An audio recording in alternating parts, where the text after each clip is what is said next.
pouvez garder pour commémorer cette conférence. Alors pourquoi l'astronomie de la montre? C'est quoi le sujet de l'astronomie de la montre? Alors, c'est que l'astronomie, la montre, affiche le temps, et nos unités de temps ont des origines astronomiques. Et en fait, ces origines astronomiques sont anciennes. Elles viennent de l'Antiquité, quand l'homme voulait mesurer les jours, les mois et l'année. Donc, nos unités sont anciennes et viennent du ciel.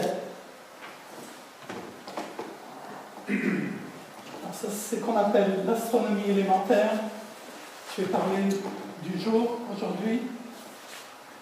Tandis que l'astronomie moderne, quand on parle d'astronomie ces jours-ci, on est plutôt dans le Big Bang, les trous noirs, c'est la cosmologie. C'est pas les choses qu'on voit tous les jours, c'est extrêmement théorique. Donc, l'astronomie moderne est déconnectée de notre expérience de tous les jours, tandis que l'astronomie ancienne parle de notre expérience de tous les jours. Et dans cette conférence, puisque je parle d'unités du temps qui sont basées sur l'astronomie ancienne, sur ce qu'on voit dans des phénomènes naturels, je vais parler de l'astronomie ancienne. Et je vais aussi faire allusion au fait qu'il y a beaucoup d'idées reçues par rapport à l'Antiquité et par rapport à l'étude de l'astronomie il y a 2000 ans. J'espère après cette conférence, vous pourrez plutôt renouer un lien avec les phénomènes physiques qu'on puisse observer. Ça veut dire à la place de lire des articles sur la matière noire, vous aurez une meilleure compréhension c'est quoi le jour, le mois et l'année. Ça, en fait, je ne savais pas avant 40 ans. J'avais l'impression que à l'école, on a triché, et puis j'avais raison. Et du fait que la montre affiche les informations astronomiques, une meilleure compréhension de l'astronomie et comment on est arrivé de l'astronomie à la montre, on pourra renouer un lien avec sa montre. Ça veut dire à la place de simplement regarder le temps, utiliser la montre pour savoir l'heure. On va regarder sa montre et on aura une idée de à quoi ça correspond astronomiquement dans le ciel, à quel phénomène naturel correspond la montre. Alors j'espère que ça vous aidera à renouer un lien avec votre montre. Alors pendant la conférence, je vais essayer de faire un roadmap qui explique comment on est allé de l'astronomie à la montre.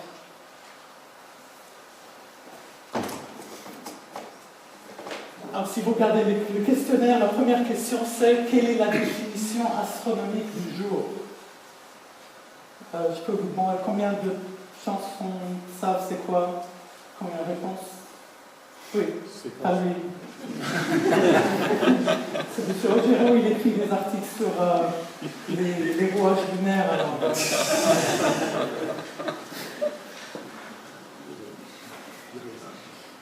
Bon, alors c'est pas évident. Et puis il faut être clair. Chaque fois que je pose une question, si elle paraît simple, c'est que c'est pas évident. Et la meilleure réponse est toujours ça dépend. Alors, ça dépend. Alors, la réponse qu'on entend le plus souvent, c'est une rotation de la Terre autour de son axe. Tout le monde est d'accord? Oui? Non? Ça dépend. Bon, alors c'est faux si on définit le jour. Alors on peut dire le jour, c'est quand c'est ensoleillé la journée. Alors quand je dis un jour, c'est ce qu'on dit 24 heures, 365 jours en une année. Alors c'est faux de dire que c'est un tour de la Terre autour de son axe. Alors on va faire une démonstration avec mon assistante, Dr. Johanna Terry. Alors il faudra utiliser d'abord, dire c'est quoi la définition du jour. La définition du jour c'est de midi à midi. On regarde vers le sud et puis le soleil passe au sud, ça c'est midi. Le midi suivant, l'intervalle entre les deux c'est un jour. Alors on va faire l'expérience. Alors, moi je suis le soleil, Johanna c'est la Terre. Et Johanna, elle tourne autour d'elle-même. Et là, maintenant, ça c'est midi. Alors, on va faire un tour. Alors, elle a fait un tour autour de son axe, sauf qu'elle tourne autour du Soleil aussi. Donc, c'est pas encore midi. Hein. Il faut tourner encore un tout petit peu, et c'est midi. On est d'accord, donc une rotation de la Terre, c'est pas un jour. Merci.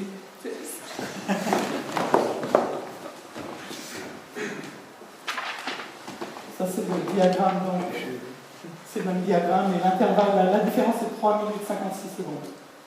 Donc, la Terre tourne une fois autour de son axe en 23h56 minutes.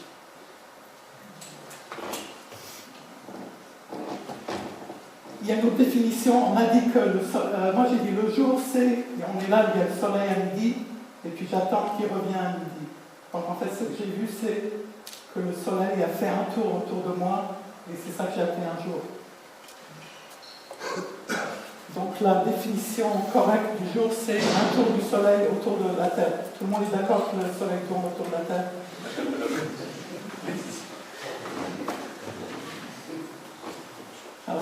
Alors maintenant, on sait c'est quoi le jour et on sait que le soleil tourne autour de la Terre, alors on est bien, il y a 2700 ans, l'astronomie, ils comprenaient ça.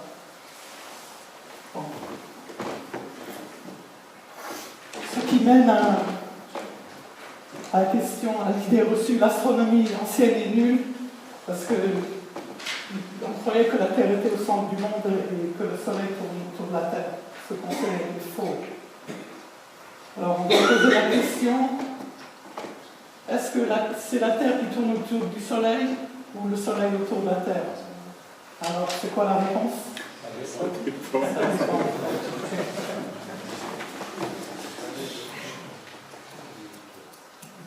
Alors, ce qu'on a besoin, c'est quand on tourne, on a besoin de tourner par rapport à quelque chose. Ça s'appelle un référentiel.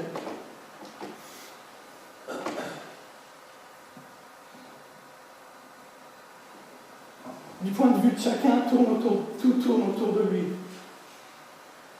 Un enfant sur un tourniquet, il tourne sur le tourniquet, il voit le monde qui tourne. Alors, on a besoin, en fait, ce qu'on a besoin, c'est une sorte d'arbitre. Quelqu'un qui te regarde et qui dit que c'est toi qui tourne autour de l'autre chose. Alors, ça dépend du référentiel, du point de vue de la Terre. Le Soleil tourne autour de la Terre parce que tout tourne autour de la Terre. Du point de vue du Soleil, la Terre tourne autour du Soleil parce que tout tourne autour du Soleil. Donc, ces réponses, ça ne disent rien. Alors, il faut trouver un référentiel pour lequel le référentiel correct, c'est les étoiles fixes. Alors, si on refait l'exemple ici, où il y avait Johanna qui tournait autour de moi, elle tourne par rapport à vous, qui ne bougez pas trop. C'est vous les étoiles fixes et vous voyez qu'elle tourne autour de moi. Par rapport à elle, c'est moi qui tournais autour d'elle. Et je reviens au diagramme que j'avais fait. On voit la Terre qui tourne autour d'elle-même, autour du Soleil. J'ai mis les étoiles autour. Ça veut dire que quand la Terre a tourné une fois, c'est qu'elle visait la même étoile. La distance est infinie. Bon, je vais parler un peu de la chronologie. C'est quoi l'histoire de Terre tourne autour du Soleil, le Soleil tourne autour de la Terre? Tout le monde pense que c'était découvert par Copernic. En fait, c'est pas vrai du tout. 250 ans avant Jésus-Christ, il y a 2200 ans, Aristote, il a déjà proposé héliocentrique, veut dire tout tourne autour du Soleil. Donc il y a 2000 ans, on avait déjà proposé que la Terre tourne autour du Soleil. Et en fait, c'était accepté par Archimède. Alors, Archimède, qui était le plus grand scientifique de l'Antiquité, il écrit clairement dans un article, oui, la Terre tourne autour du Soleil. Donc c'était une théorie qui était plus ou moins acceptée il y a 2000 ans et dont tout le monde était conscient. Mais en fait, on a rejeté ça pour plusieurs raisons que je vais expliquer. Et donc il y a 2000 ans, Ptolémée a proposé un modèle géocentrique qui était utilisé dans tout le Moyen-Âge jusqu'à l'Église catholique. Donc on disait que la Terre était au centre du monde, c'était quelque chose accepté, puisque Copernic, en 1543, propose que c'est la Terre qui tourne autour du Soleil, de nouveau. Puis en 1619, Kepler, lui, donne ses trois lois du mouvement des planètes, bougent en ellipse, et puis, etc. Et en 1687, en 1633, pardon, Galilée a été condamné par l'Inquisition. Il a dû répudier le fait que la Terre tourne autour du Soleil, ça s'est mal passé. Mais il n'avait pas tout à fait raison de dire que la Terre tourne autour du Soleil. En 1687, Newton prouve les lois de Kepler. Là, on comprend pourquoi la Terre tourne autour du Soleil. Et la première preuve expérimentale, on a dû attendre en 1838, par Bessel. La première fois qu'on a démontré avec un télescope que c'est la Terre qui tourne autour du Soleil, c'était 200 ans après Galilée. Donc Galilée ne pouvait pas affirmer, il fallait attendre 200 ans pour une preuve.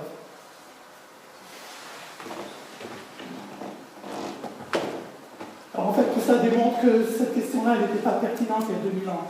La question est subtile. Du point de vue mathématique, modélisation, les deux modèles sont équivalents. Ça veut dire qu'on fait un modèle mathématique sur un ordinateur où la Terre tourne autour du Soleil. Je change de référentiel et puis tout c'est simplement, les deux modèles sont équivalents. On peut les interchanger. Et avant Kepler, l'astronomie était mathématique, ça veut dire qu'on expliquait les mouvements sans expliquer pourquoi. Et c'est que seulement avec Kepler et Newton explique pourquoi la Terre tourne autour du Soleil. C'est-à-dire que maintenant on dit la Terre, on sait que c'est correct parce qu'il y a des raisons physiques. Du point de vue simplement de modélisation, ça m'est égal. En fait, si je veux regarder une étoile, je dois dire à mon télescope où la chercher. Donc c'est bon, tout tourne autour de mon télescope. Je dois lui dire, je dois lui donner des coordonnées comme si tout tournait autour de lui.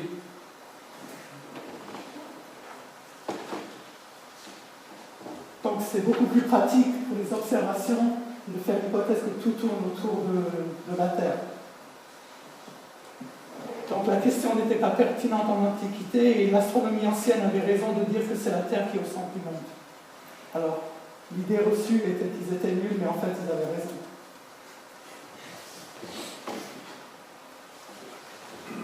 Alors il faut expliquer, ce que je vais essayer d'expliquer, c'est pourquoi est-ce qu'on rejette l'astronomie ancienne? Alors on dit le Soleil tourne autour de la Terre, c'est ridicule. Mais en fait, c'est un phénomène qu'on observe tous les jours. On utilise la méthode scientifique, on fait une hypothèse. Le Soleil tourne autour de moi et chaque jour c'est répétable. Donc j'ai raison. Alors tout ça, ça avait commencé il y a 15 ans. J'ai lu un sondage qui disait que 40% des étudiants aux États-Unis pensent que le Soleil tourne autour de la Terre. Et ma réaction est les 60%, pourquoi est-ce qu'ils croient que c'est faux? Quand tous les jours de leur vie, ils ont vu le Soleil tourner autour d'eux. Alors la raison, c'est ce qu'on appelle la révolution copernicienne. C'est-à-dire que la science est devenue non intuitive. Ce qui est vrai scientifiquement ne correspond pas à ce qu'on vit. Parce qu'on voit tous les jours que le Soleil tourne autour de la Terre, mais en fait, scientifiquement, c'est l'inverse.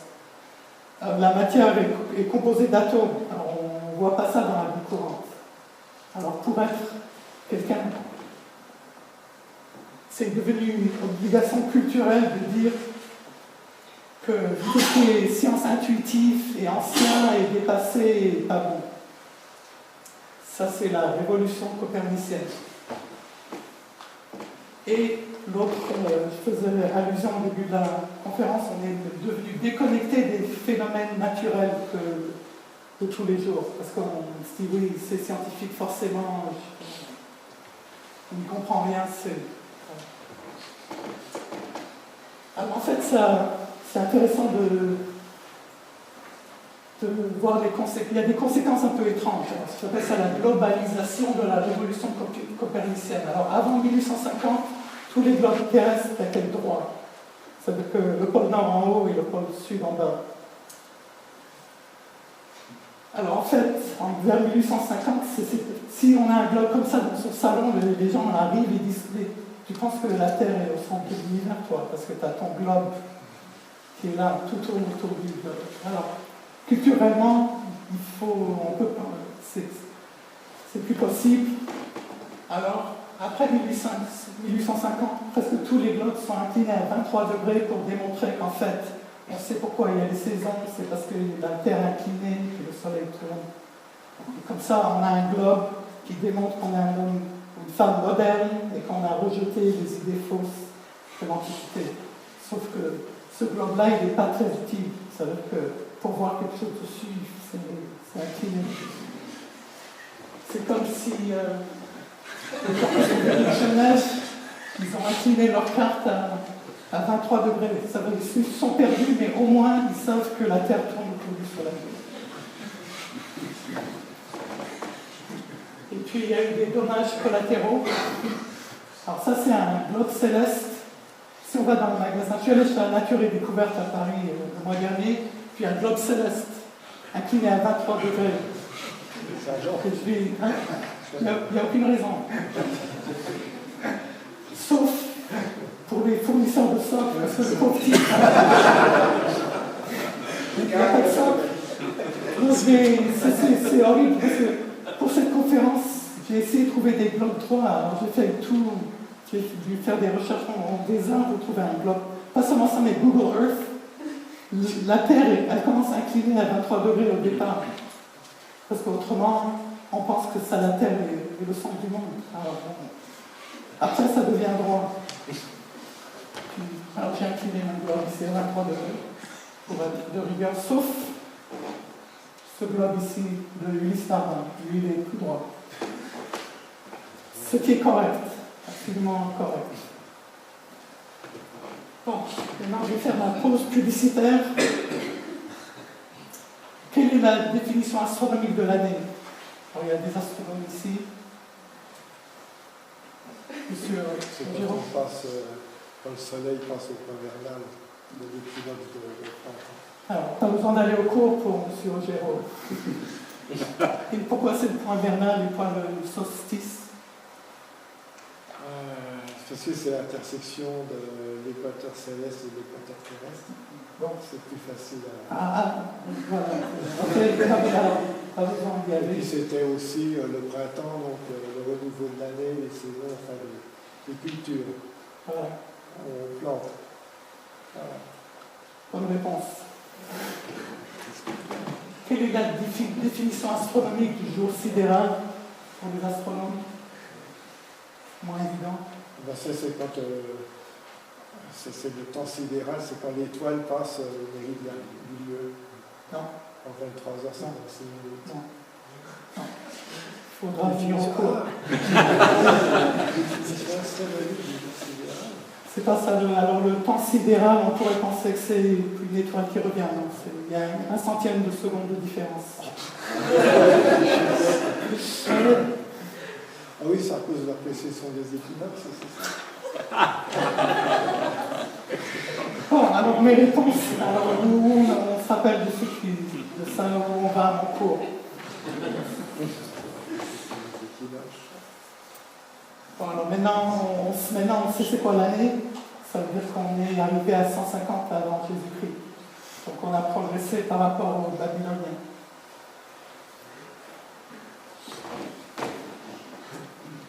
Alors, question suivante, c'est quoi l'origine de la mécanique de la montre?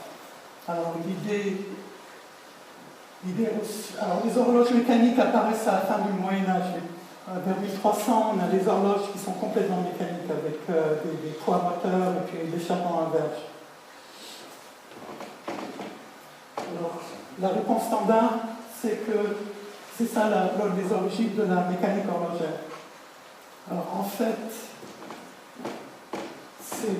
on peut proposer une autre explication qui est basée sur des découvertes récentes qui démontrent que ce qu'on appelle en anglais clockwork. Le mot en anglais clockwork, ça veut dire tout ce qui est mécanique compliquée. Que ça a une origine beaucoup plus ancienne.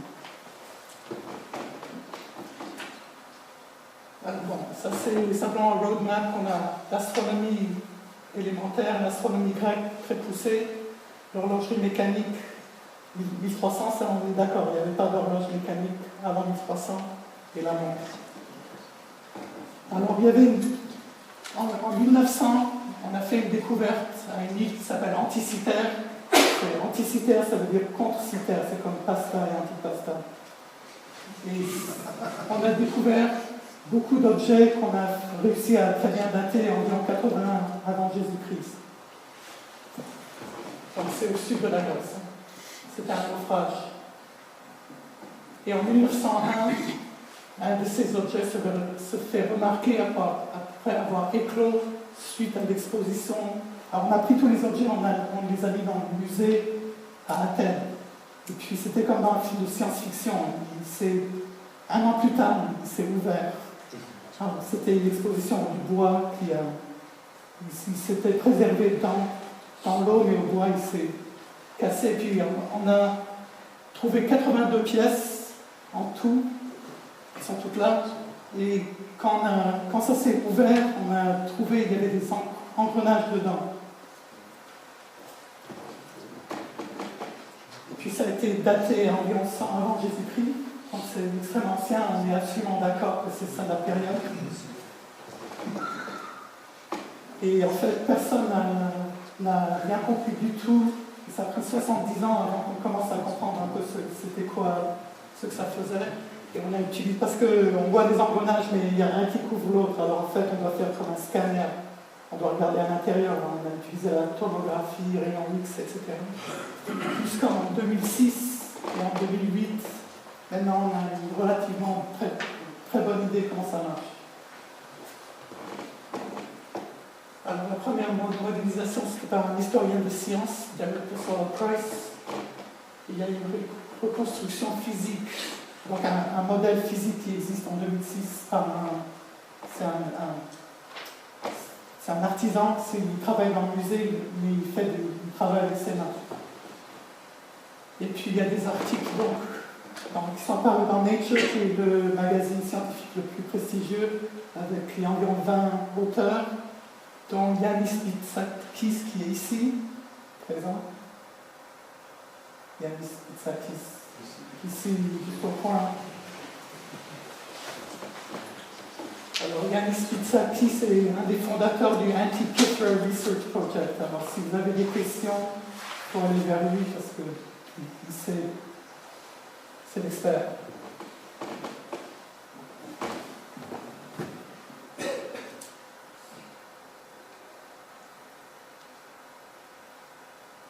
Ça c'est une vidéo, alors Michael Wright il a fait son modèle et puis ça a été fait en modèle virtuel. Donc ça c'est la pièce principale. Donc qui tourne, c'est un grand engrenage qui fait tout tourner.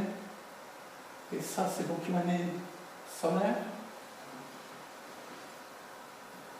Ça c'est il y a une manivelle qui fait tout tourner, c'est comme une calculatrice mécanique. Puis là ça commence, ça c'est le calendrier.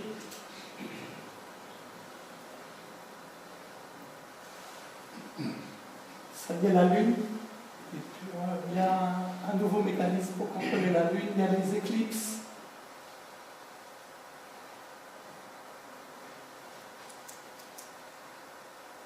Il y a le cycle 19 ans, comme dans le calendrier juif, qui fait un calendrier solaire. Il y a le cycle 76 ans qui est 4 x 19. Ça c'est l'extérieur avec des cadrans. C'est comme un tourne-disque. Il y a une rainure et puis un pointeur ça tourne comme un tourne-disque en spirale. Et ça fait donc, et puis ça fait, il y a une hypothèse, mais on n'est pas sûr, mais on pense qu'il y a aussi toutes les planètes qu'on connaissait à l'époque. Et tout ça, c'est la taille d'un ordinateur portable. C'est extrêmement petit.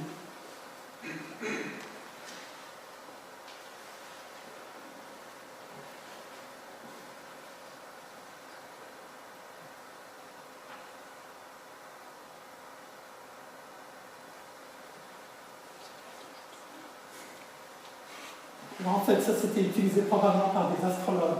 chaque roi avait son astrologue, parce que le roi voulait... Et puis par exemple, si on sait quand on est né, pour savoir c'était quoi son signe quand on est né, on a besoin d'une machine. On va en arrière ou en avant, et ça donne...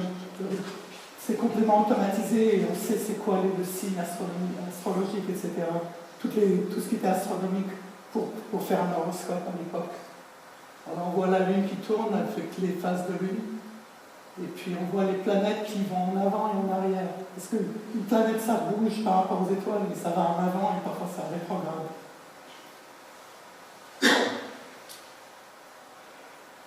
Donc en fait, ce qu'on a ici, c'est une mécanisation de tout ce qui était connu en 150 avant Jésus-Christ.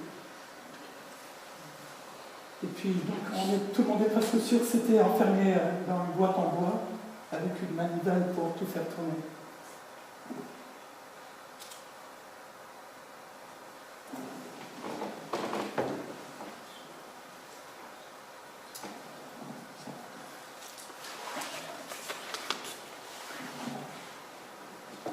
Ça, c'est un modèle dans l'article Nature. Ça, c'est la modélisation, ça, c'est les engrenages qu'on comprend. Donc, ici, il y a des horlogers constructeurs, ça ressemble un peu à une montre, mais une montre relativement compliquée. Et puis, il y a aussi un mécanisme qui n'a jamais existé par avant dans l'horlogerie, ça s'appelle le Pennant Slot. Il y avait une théorie du mouvement de la Lune, et ça, c'est une mécanisation exacte de la théorie. Donc, c'est un intérêt indépendant parce qu'on n'a jamais vu ça avant. La question que tout le monde se pose, c'est qui a inventé cette machine? Alors, en fait, on n'a aucune idée. Mais l'Antiquité, il n'y avait pas énormément de monde en Antiquité. Alors, on peut se limiter à ce que j'appelle des usual suspects, les grands génies de l'Antiquité. Alors, si on lit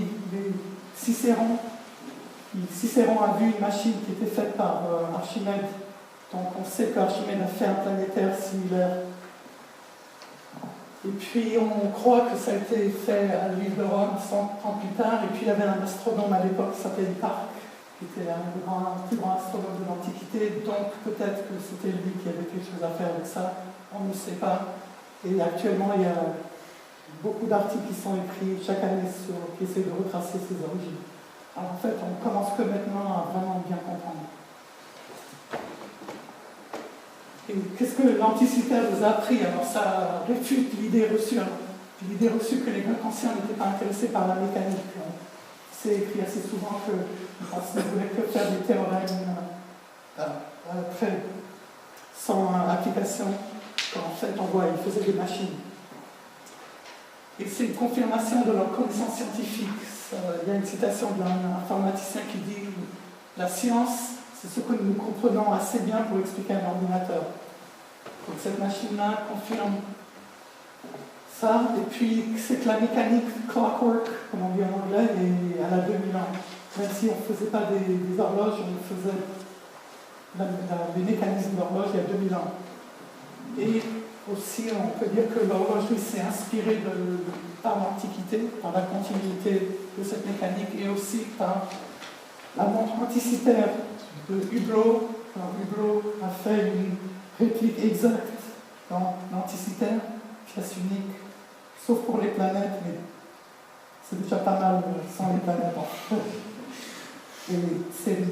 Mathias Vitek qui a dirigé ce projet, et puis qui est là et qui pourra donc vous expliquer beaucoup plus que moi comment fonctionne sa montre et ce qu'il fallait faire pour la construire. Et il y a un tourbillon dedans, je pense. C'est exact? Oui. Ouais. Ça, on ne faisait pas en Antiquité. Bon, alors maintenant, on retourne au roadmap. Alors, 150 avant Jésus-Christ, c'était Hipparque, on connaissait beaucoup de choses. Alors, il y a la mécanique. Donc, c'est sûr qu'ils ont inventé cette mécanique. Est-ce que cette mécanique a influencé les horloges de 1300? Alors, on va voir. C'est ça que je vais en parler maintenant. Pas tout de suite. D'abord, je vais parler de l'affichage. Quelle est l'origine de l'affichage. Ça, c'est, il montre que